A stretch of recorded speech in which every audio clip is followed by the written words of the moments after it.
Law of One, Book 4, Session 78, February 19th, 1982. Ra, I am Ra.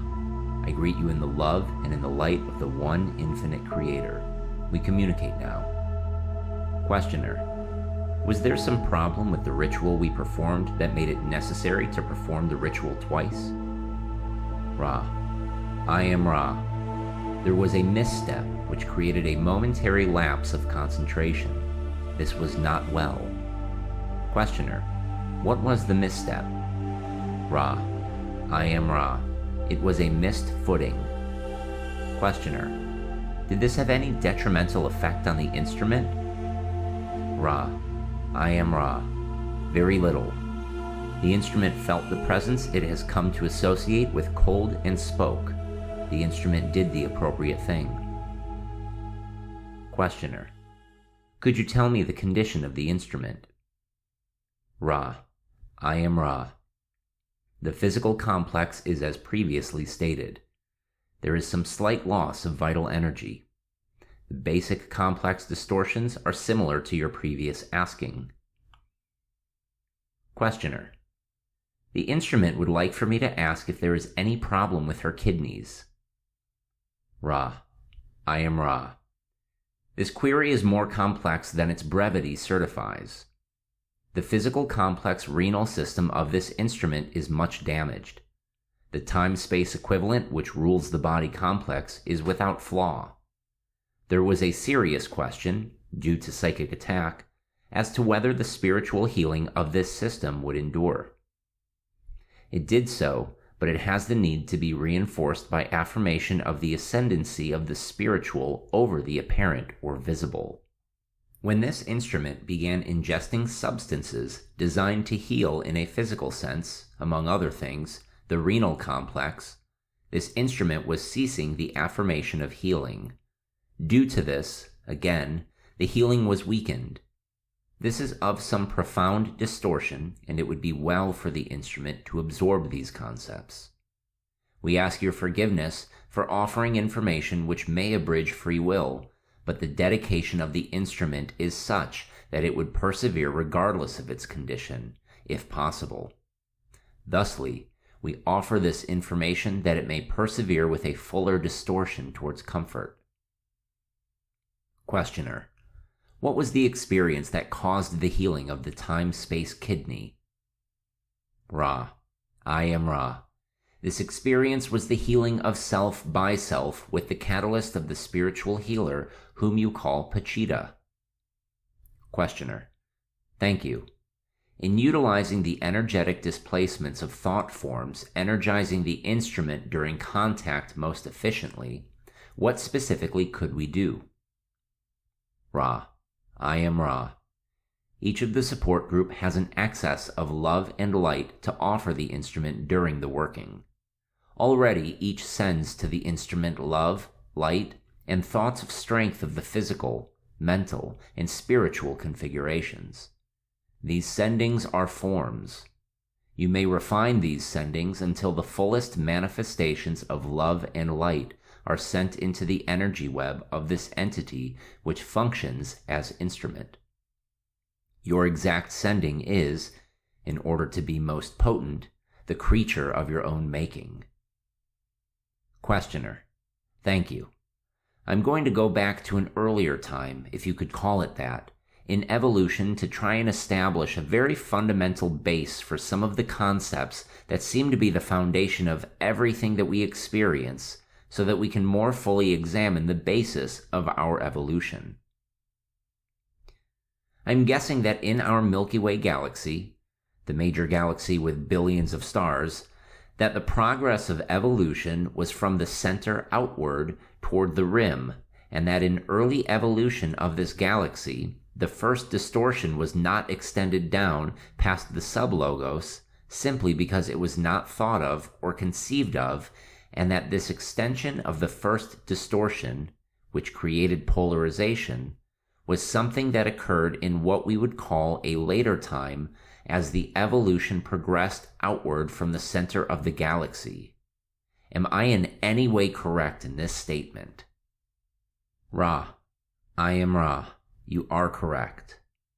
Questioner. We have the first, second, and third distortions of the law of one as free will, love, and light. Am I correct in assuming that the central core of this major galaxy began to form with the third distortion? Was that the origin of our Milky Way galaxy? Ra. I am Ra. In the most basic or teleological sense, you are incorrect, as the one infinite creator is all that there is. In an undistorted seed form, you are correct in seeing the first manifestation visible to the eye of the body complex which you inhabit as the third distortion, light, or to use a technical term, limitless light. Questioner. I realize that we are on very difficult ground, you might say, for precise terminology. It is totally displaced from our system of coordinates for evaluation in our present system of language. These early logoi that formed in the center of the galaxy wished, I assume, to create a system of experience for the one creator. Did they then start with no previous experience or information about how to do this? This is difficult to ask. Ra. I am Ra. At the beginning of this creation, or as you may call it, octave, there were those things known which were the harvest of the preceding octave. About the preceding creation, we know as little as we do of the octave to come. However, we are aware of those pieces of gathered concept which were the tools which the Creator had in the knowing of the self. These tools were of three kinds. Firstly, there was an awareness of the efficiency for experience of mind, body, and spirit. Secondly, there was an awareness of the most efficacious nature, or, if you will, significator of mind, body, and spirit. Thirdly, there was the awareness of two aspects of mind, of body and of spirit, that the significator could use to balance all catalyst. You may call these two the matrix and the potentiator. Questioner. Could you elaborate, please, on the nature and quality of the matrix and the potentiator? Ra. I am Ra. In the mind complex, the matrix may be described as consciousness. It has been called the magician. It is to be noted that of itself, consciousness is unmoved. The potentiator of consciousness is the unconscious. This encompasses a vast realm of potential in the mind. In the body, the matrix may be seen as balance working or even functioning. Note that here the matrix is always active with no means of being inactive. The potentiator of the body complex, then, may be called wisdom, for it is only through judgment that the unceasing activities and proclivities of the body complex may be experienced in useful modes. The matrix of the spirit is what you may call the night of the soul, or primeval darkness. Again, we have that which is not capable of movement or work. The potential power of this extremely receptive matrix is such that the potentiator may be seen as lightning. In your archetypical system called the tarot, this has been refined into the concept complex of the lightning-struck tower. However, the original potentiator was light in its sudden and fiery form, that is, the lightning itself. Questioner. Would you elucidate with respect to the significator you spoke of? Ra. I am Ra. The original significators may undifferentiatedly be termed the mind, the body, and the spirit. Questioner. Then we have, at the beginning of this galactic evolution, an archetypical mind that is the product of the previous octave, which this galaxy then used as, and acts upon, under the first distortion, so as to allow for what we experience as polarity. Was there any concept of polarity carried through from the previous octave in the sense of service to others or service to self-polarity? Ra. I am Ra. There was polarity in the sense of the mover and the moved. There was no polarity in the sense of service to self and service to others. Questioner. Then the first experiences, as you say, were in monochrome. Was the concept of the 7 densities of vibration with the evolutionary process taking place in discrete densities carried through from the previous octave? Ra. I am Ra. To the limits of our knowledge, which are narrow, the ways of the octave are without time. That is, there are 7 densities in each creation infinitely. Questioner. Then I am assuming that the central suns of our galaxy, in starting the evolutionary process in this galaxy, provided for, in their plans, the refinement of consciousness through the densities just as we experience it here. However, they did not conceive of the polarization of consciousness with respect to service to self and service to others. Is this correct? Ra. I am Ra. This is correct. Questioner. Why do the densities have the qualities that they have? You have named the densities with respect to their qualities, the next density being that of love, and so on. Can you tell me why these qualities exist in that form? Is it possible to answer that question? Ra. I am Ra. It is possible. Questioner. Will you please answer that? Ra. I am Ra. The nature of the vibratory range peculiar to each quantum of the octave is such that the characteristics of it may be described with the same certainty with which you perceive a color with your optical apparatus if it is functioning properly. Questioner. So the original evolution that was planned by the Logos, but the first distortion was not extended to the product. At some point, this first distortion was extended, and the first service to self polarity emerged. Is this correct? And if so, could you tell me the history of this process of emergence? Ra.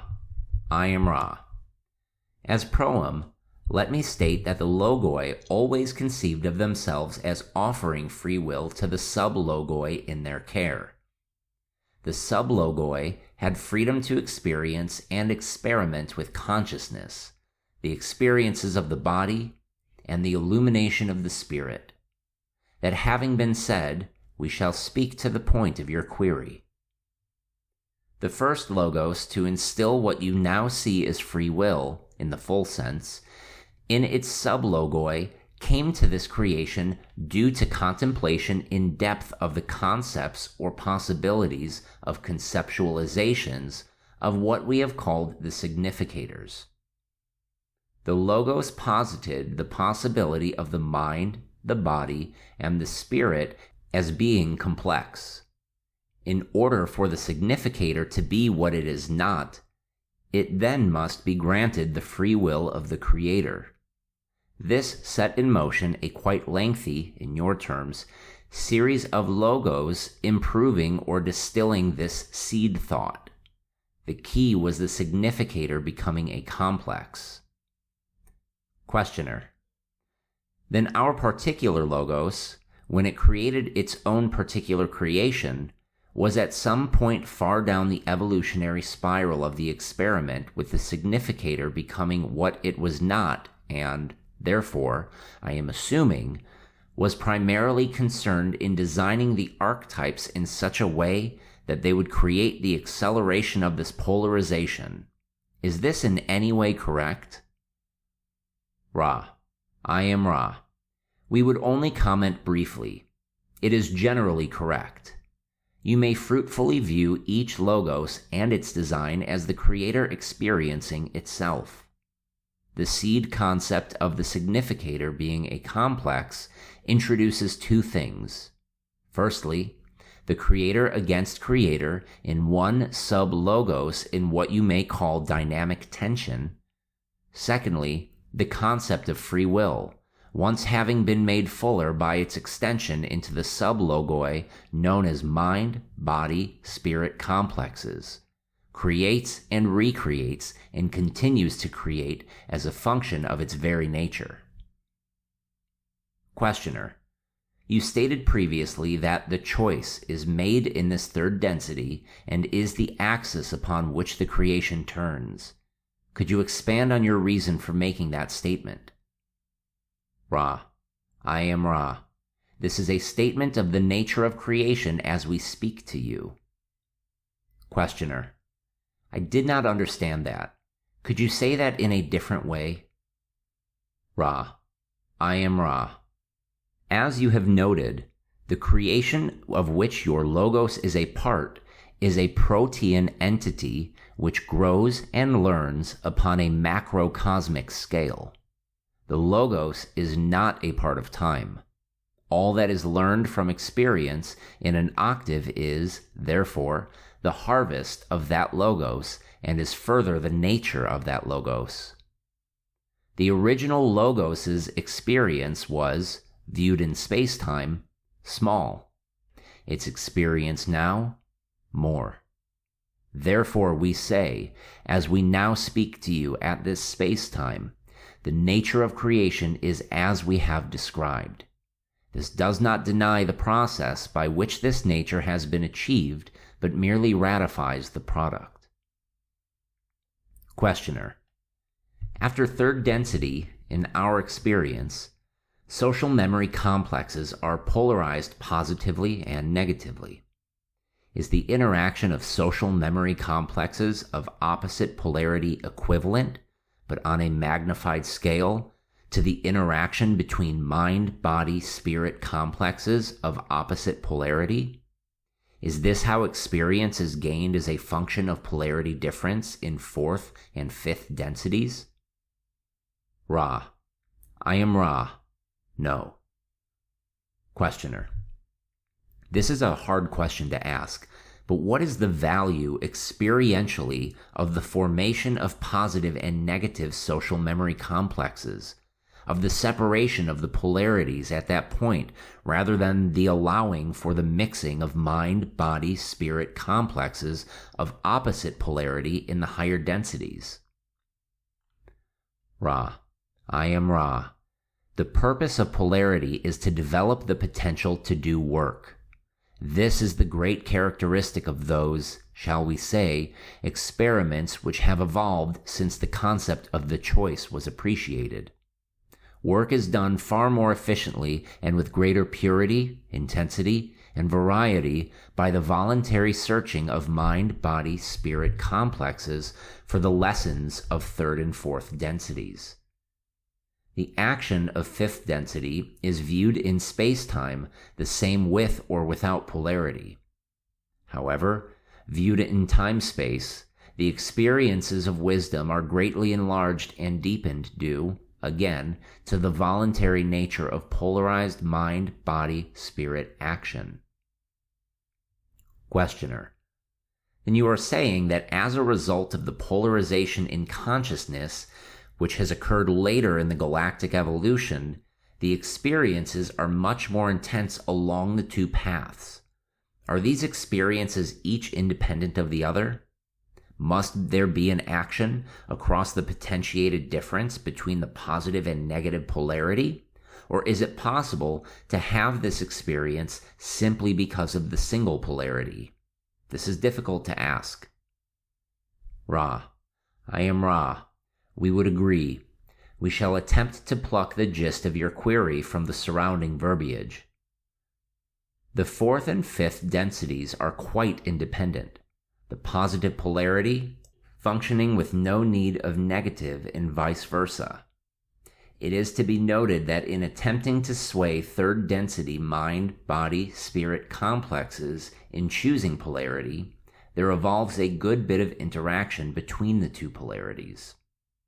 In sixth density, the density of unity, the positive and negative paths must needs take in each other, for all now must be seen as love light and light love. This is not difficult for the positive polarity, which sends love and light to all other selves. It is difficult enough for service to self-polarized entities that at some point the negative polarity is abandoned. Questioner: the choice of polarity being unique as a circumstance, shall I say, for the archetypical basis for the evolution of consciousness in our particular experience, indicates to me that we have arrived, through a long process of the Creator knowing itself, at a position of present or maximum efficiency for the design of a process of experience. That design for maximum efficiency is in the roots of consciousness and is the archetypical mind and is a product of everything that has gone before. There are, unquestionably, relatively pure archetypical concepts for the 7 concepts for mind, body, and spirit. I feel that the language that we have for these is somewhat inadequate. However, we shall continue to attempt to investigate the foundation for this, and I am hoping that I have laid the foundation with some degree of accuracy in attempting to set a background for the development of the archetypes of our logos. Have I left out anything or made any errors, or could you make any comments on my attempt to lay the foundation for the construction that our logos used for the archetypes? Ra: I am Ra. Your queries are thoughtful. Questioner: are they accurate, or have I made mistakes? Ra: I am Ra. There are no mistakes. Questioner: let me put it this way. Have I made missteps in my analysis of what has led to the construction of the archetypes that we experience? Ra: I am Ra. We may share with you the observation that judgment is no part of interaction between mind, body, spirit complexes. We have attempted to answer each query as fully as your language and the extent of your previous information allow. We may suggest that if, in perusing this present material, you have further queries, refining any concept, these queries may be asked, and again we shall attempt adequate rejoinders. Questioner: I understand your limitations in answering that. Thank you. Could you tell me how, in the first density, wind and fire teach earth and water? Ra: I am Ra. You may see the air and fire of that which is chaos as literally illuminating and forming the formless, for earth and water were, in the timeless state, unformed. As the active principles of fire and air blow and burn incandescently about that which nurtures that which is to come, the water learns to become sea, lake, and river, offering the opportunity for viable life. The earth learns to be shaped, thus offering the opportunity for viable life. Questioner: are the 7 archetypes for mind a function of or related to the 7 densities that are to be experienced in the octave? Ra: I am Ra. The relationship is tangential in that no congruency may be seen. However, the progress through the archetypes has some of the characteristics of the progress through the densities. These relationships may be viewed without being, shall we say, pasted one upon the other. Questioner: how about the 7 bodily energy centers? Are they related to archetypes in some way? Ra: I am Ra. The same may be said of these. It is informative to view the relationships, but stifling to insist upon the limitations of congruency. Recall at all times, if you would use this term, that the archetypes are a portion of the resources of the mind complex. Questioner: is there any relationship between the archetypes and the planets of our solar system? Ra: I am Ra. This is not a simple query. Properly, the archetypes have some relationships to the planets. However, this relationship is not one which can be expressed in your language. This, however, has not halted those among your people who have become adepts from attempting to name and describe these relationships. To most purely understand, if we may use this misnomer, the archetypes, It is well to view the concepts which make up each archetype and reserve the study of planets and other correspondences for meditation. Questioner: It just seemed to me that since the planets were an outgrowth of the Logos, and since the archetypical mind was the foundation of the experience, that the planets of this Logos would be somewhat related. We will certainly follow your suggestion. I have been trying to get a foothold into an undistorted perception, you might say, of the archetypical mind. It seems to me that everything that I have read having to do with archetypes has been, to some degree or another, distorted by the writers and by the fact that our language is not really capable of description. You have spoken of the magician as a basic archetype, and that this seems to have been carried through from the previous octave.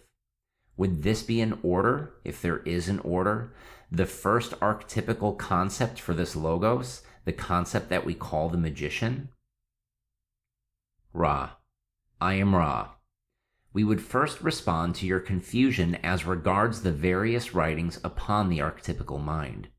You may well consider the very informative difference between a thing in itself and its relationships or functions. There is much study of archetype, which is actually the study of functions, relationships, and correspondences. The study of planets, for instance, is an example of archetype seen as function. However, the archetypes are, first and most profoundly, things in themselves, and the pondering of them and their purest relationships with each other should be the most useful foundation for the study of the archetypical mind. We now address your query as to the archetype, which is the matrix of the mind. As to its name, the name of magician is understandable when you consider that consciousness is the great foundation, mystery, and revelation which makes this particular density possible. The self-conscious entity is full of the magic of that which is to come. It may be considered first, for the mind is the first of the complexes to be developed by the student of spiritual evolution. Questioner: Would the archetype then that has been called the High Priestess, which represents the intuition, be properly the second of the archetypes? Ra: I am Ra. This is correct. You see here the recapitulation of the beginning knowledge of this Logos, that is, matrix and potentiator. The unconscious is indeed what may be poetically described as High Priestess, for it is the potentiator of the mind, and as potentiator for the mind is that principle which potentiates all experience. Questioner: Then for the third archetype, would the Empress be correct and be related to disciplined meditation? Ra: I am Ra. I perceive a mind-complex intention of a query, but was aware only of sound vibratory statement. Please re-question. Questioner: I was asking if the third archetype was the Empress, and was it correct to say that this archetype had to do with disciplined meditation? Ra: I am Ra. The third archetype may broadly be grasped as the catalyst of the mind. Thus it takes in far more than disciplined meditation. However, it is certainly through this faculty that catalyst is most efficiently used. The archetype, 3, is perhaps confusedly called Empress, although the intention of this number is the understanding that it represents the unconscious or female portion of the mind complex being first, shall we say, used or ennobled by the male or conscious portion of the mind, thus the noble name. Questioner: The fourth archetype is called the Emperor and seems to have to do with the experience of other selves and the green ray energy center with the respect to other selves. Is this correct? Ra: I am Ra. This is perceptive. The broad name for archetype 4 may be the experience of the mind. In the tarot, you find the name of Emperor. Again, this implies nobility, and in this case, we may see the suggestion that it is only through the catalyst which has been processed by the potentiated consciousness that experience may ensue. Thusly, is the conscious mind ennobled by the use of the vast resources of the unconscious mind. This instrument's dorsal side grows stiff, and the instrument tires. We welcome one more query. Questioner: I would like to ask the reason for this session having been longer than most previous sessions, and also if there is anything that we can do to make the instrument more comfortable or to improve the contact. Ra, I am Ra. This instrument was given far more than the, shall we say, usual amount of transferred energy. There is a limit to the amount of energy of this type which may, with safety, be used when the instrument is, itself, without physical reserves. This is inevitable due to the various distortions such as we mentioned previously in the working having to do with growing dorsal discomfort. The alignments are fastidious. We appreciate your conscientiousness. In order to enhance the comfort of the instrument, it might be suggested that careful manipulation of the dorsal area be accomplished before a working. It is also suggested that, due to the attempt at psychic attack, this instrument will require warmth along the right side of the physical complex. There has been some infringement, but it should not be long-lasting. It is, however, well to swaddle this instrument sufficiently to ward off any manifestation of this cold in physical form. I am Ra. I leave you, my friends, in the love and in the light of the one infinite Creator. Go forth, therefore, merrily rejoicing in the power and in the peace of the one infinite Creator. Adonai.